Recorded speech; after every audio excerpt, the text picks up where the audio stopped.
In our opening show of the year, we talked about the central problem of American politics, which is that our leaders have lost sight of the point of being in charge.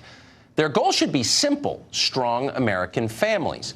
Anything that makes it harder to form strong families, they ought to be against. It's not complicated. Judging by the response we got, a lot of you agree with that. The piece resonated more than anything we've done in the last 2 years. In Washington, though, it wasn't very popular. One writer at National Review suggested we are peddling something called victimhood populism. That's missing the point. Populism is never the goal. It's the symptom. Populism is what you get when you blow off the country's problems for so long that voters feel they have to punish the people in charge to get their attention. Populism is a smoke alarm. Ignore it and the place burns down. On the left, meanwhile, the response was just as predictable. They screamed bigotry, which is always what they do when they don't want you to talk about something. In this case, they accused us of sexism. We dared to talk about the role of falling male wages in the destruction of the American family. That's not allowed. Okay. But let the record reflect that we're not the first ones to notice this phenomenon. There's at least one well-known politician who thought deeply about this more than a decade ago. In fact, wrote an entire book on the subject. See if you can guess who that was. All right, time's up. It was Elizabeth Warren. Back in 2003, Warren was still a Harvard professor. That year, she published a book written with her daughter entitled The Two-Income Trap: Why Middle-Class Mothers and Fathers Are Going Broke. The central thesis of the book was that the mass entry of mothers into the workforce has been a disaster for families, and most of all for women. Mothers who work have to spend far more time away from their kids, which for many isn't liberating so much as it's deeply sad.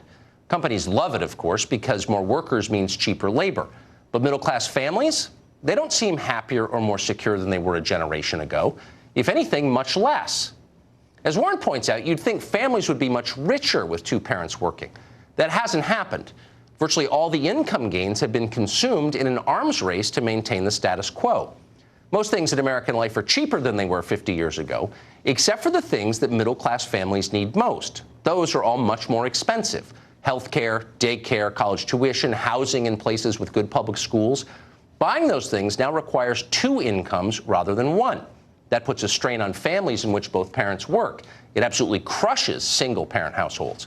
Warren puts it this way, quote, "A generation ago, a single breadwinner who worked diligently and spent carefully could assure his family a comfortable position in the middle class.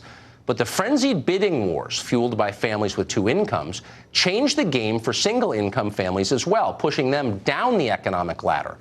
To keep mom at home, the average single-income family must forfeit decent public schools and preschools, health insurance, and college degrees, leaving themselves and their children with a tenuous hold on middle-class dreams. Such pressures have taken these women out of the home and away from their children, and simultaneously made family life less, not more, financially secure. Today's middle-class mother is trapped. She can't afford to work, and she can't afford not to." End quote. Now, just to restate, this is not a press release from the Mennonites or a position paper from some Christian right think tank. This was written fairly recently by Senator Elizabeth Warren of Massachusetts, the same one, the hero to the left. Later in the book, and we read it, Warren lays out the long-term consequences of an economic system that requires both parents to work. More families go broke. This increases the rate of domestic abuse, divorce, and broken homes. Some people simply decide not to have children at all. And Warren's response to that is striking. Again, another quote from Elizabeth Warren. "Many view parenthood as nothing more than another lifestyle choice, not so different from joining a commune or developing a passion for windsurfing. But it isn't true for society at large. What happens to a nation that rewards the childless and penalizes the parents?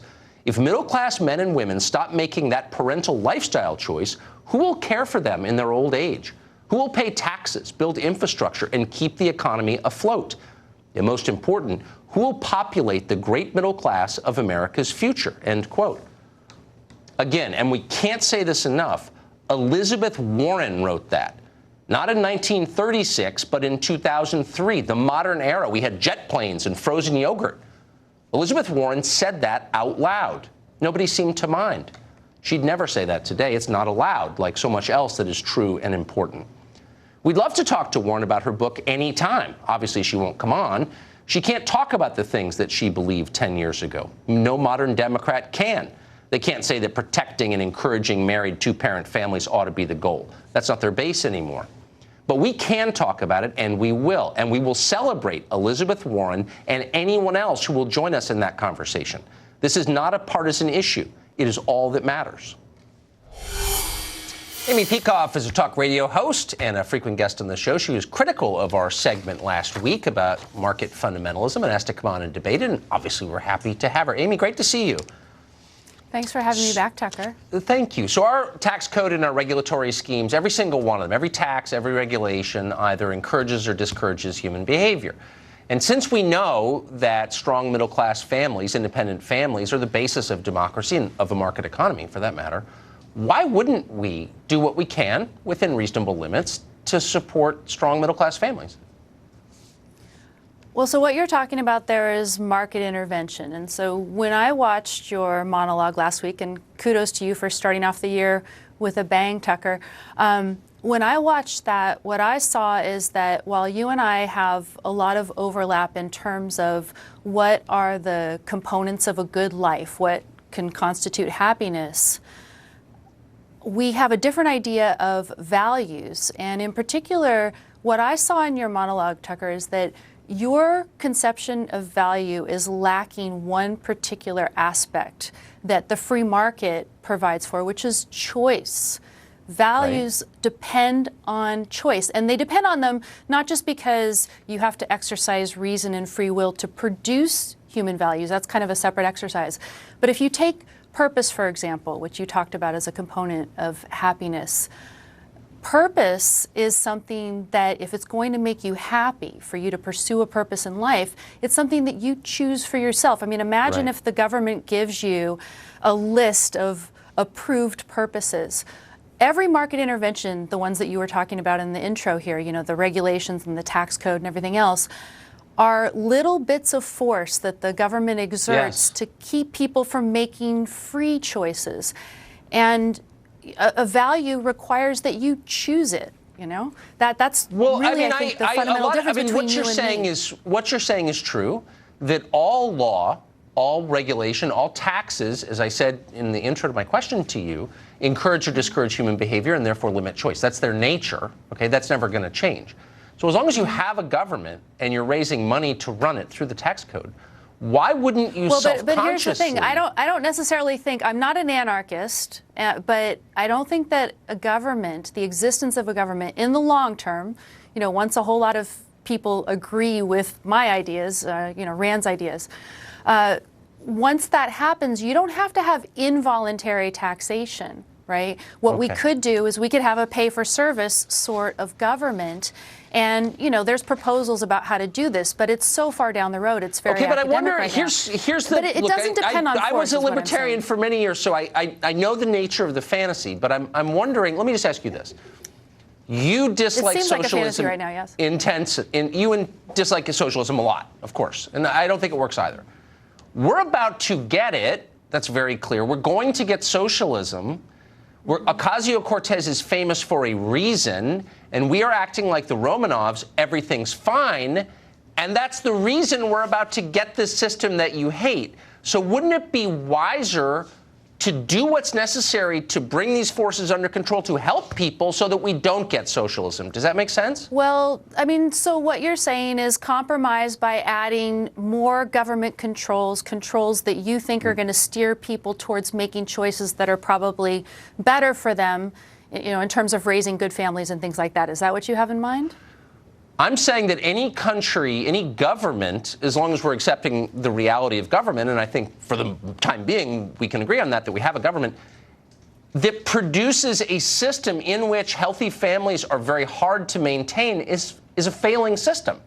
So why wouldn't we just be real about that? Here's the thing. So government should not be initiating force. All it should be doing is protecting people's ability to act on their own judgment and exercise their choices about how they best pursue their own happiness, living the good life. That's what it's about.